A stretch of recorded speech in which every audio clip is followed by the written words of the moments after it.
My name is David Balsey with Faith-Based Fundraising Associates.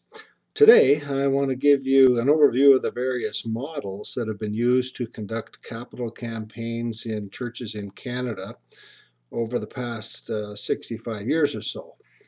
And I want to focus on the one method that has worked best. When we talk about models, we refer to the general framework that a church can use to conduct a campaign in their church, and we have several of them that we'd like to talk about. In the 1940s, the Wells Company came into Canada with a model for fundraising in churches that worked well in the US. In fact, it continues to work well below the border.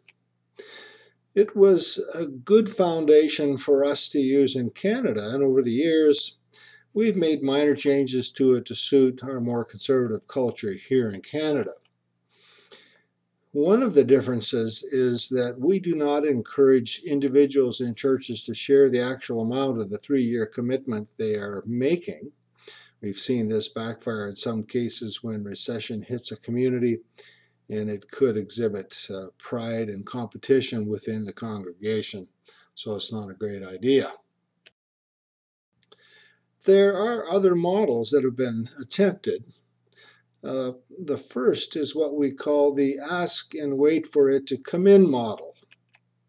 Simply put, a church will indicate that it's time to consider adding a gym or move from the gym to the sanctuary, and the building committee is working on a plan to do this, so we're opening a building fund to which people can give. Usually, this takes the form of announcements and letters to the congregation, and when enough has been received, the church proceeds with the addition or the renovation.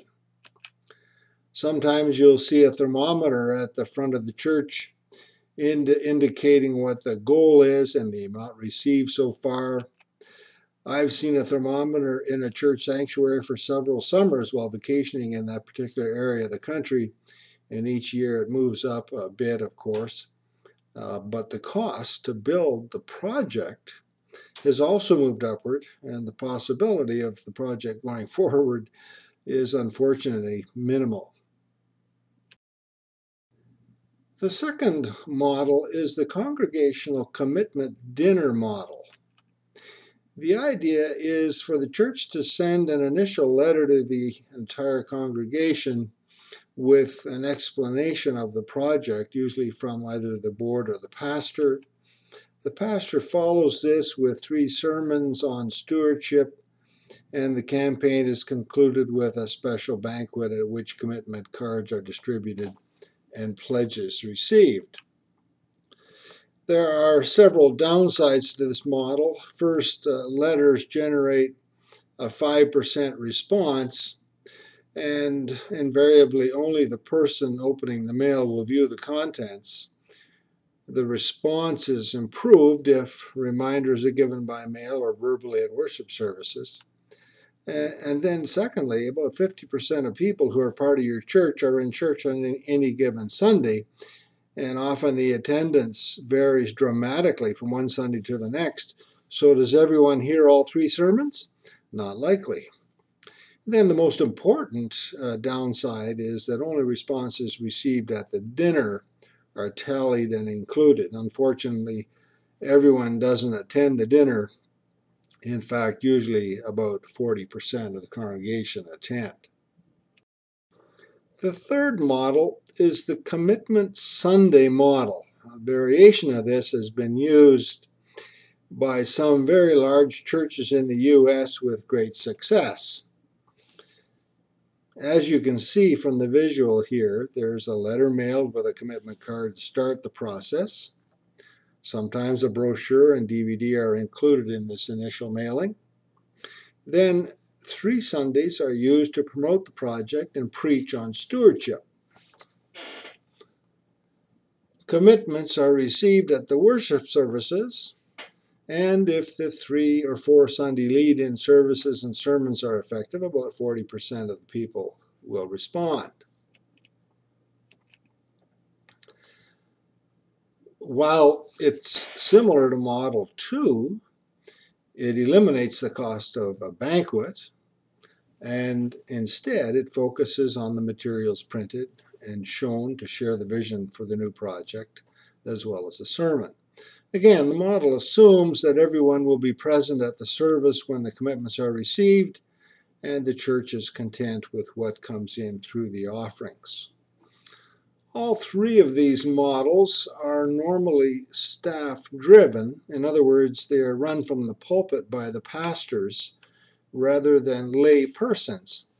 Professional fundraisers will tell you that this kind of fundraising in churches works for the general operating budget, but for capital campaigns where significant funds are required over and above regular budget donations, the campaign needs to be led by a team of volunteers with involvement from a very wide range of parishioners,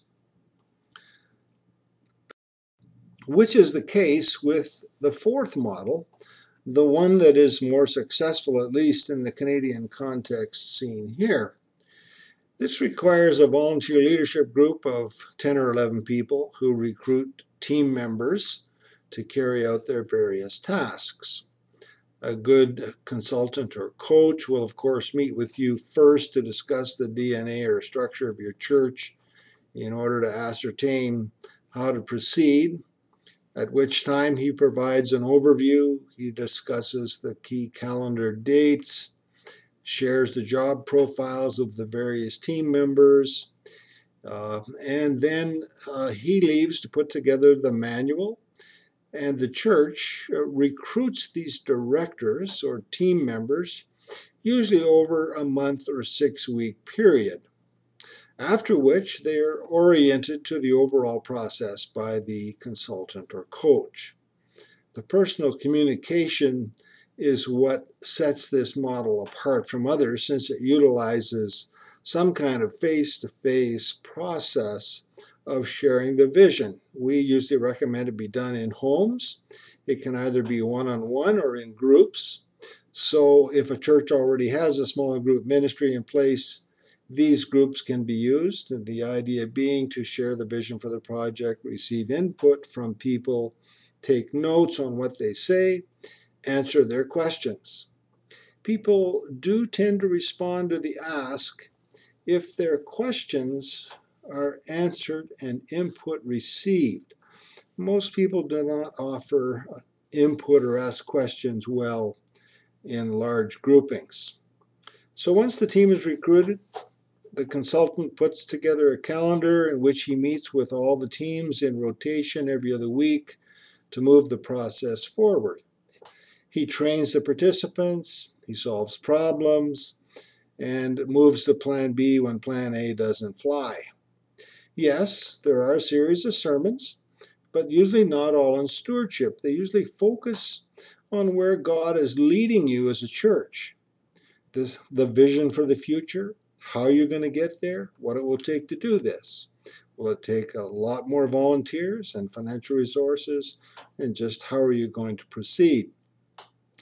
Leadership makes their commitments first and are announced as a total amount at the all-church event, following which the remainder of the congregation receives a letter with a commitment card in the mail, inviting them to take time to pray and consider as a whole family what their commitment to the project will be. They're encouraged to return their cards within a week or two, after which canvassers phone to keep in touch and answer questions about the commitment process. This non-pressure approach seems to generate a 65 to 80% response in most churches in Canada. This process takes anywhere from 3 to 6 months to run, depending on the size of the church, and focuses on preparing the donor to respond to what the Lord is saying to them. Secular marketers tell us that people need to hear the message at least 7 times before they will respond, so this method uses more communication tools than the other models. This model also follows the pattern of 1 Chronicles 29, where leaders commit first and, in the end, secures a response from almost every member and adherent, whether they attend on a regular basis or not. We always suggest that a church hire a consultant to assist with this model to obtain the best results. Churches that have tried to do it on their own usually raise about half of their potential, while some consultants have been known to charge exorbitant fees. At Faith-Based Fundraising, we consider this a ministry, and we've moved toward a more modest fee structure based on the size and scope of the project, the size and denomination of the church, travel distance and time, among other things. On faith-based fundraising, we invite you to visit our website as indicated here, and a fee quote will be provided when we receive from your church answers to questions on our informational request form. As usual, if you wish to interact with us in more detail about your specific situation, we're glad to come to your church and share with your leadership any aspect of fundraising for church capital projects. We also offer a 2-day seminar on growing financially healthy churches, or 18 ways to increase giving in your church. Thank you for watching.